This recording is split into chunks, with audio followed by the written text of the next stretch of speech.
ویلیام هیگنز در لبنان کشته می شود. سر و صدای امریکا جهان را می گیره که تروریسم است. و کنگرس امریکا اجلاس فوق‌العاده‌ای را تنظیم می کند.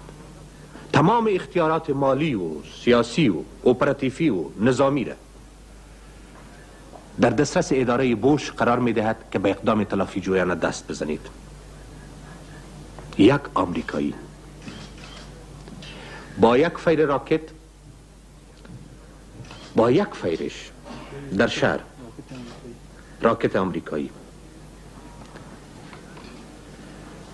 دانی صدها نفر از بین میرن یا زخمی میشون. آیا انسان آمریکایی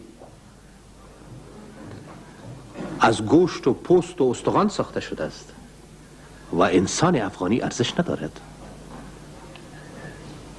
برای یک فرانسوی از ژورنالیست گرفته تا هر امکان دیگه بین المللی به کار انداخته می شود برای رهایی یک ژورنالیست. خوب است، ما اینو تایید میکنیم. اقدام بشرخواهانه است، ولی اقدام بشرخواهانه صرف برای یک طبیع آمریکایی و فرانسوی، یا اقدام بشرخواهانه و صلح‌خواهانه برای یک طبیع افغانی، برای یک طبیع لیبیایی، برای یک طبیع فلسطینی نیز لازم است.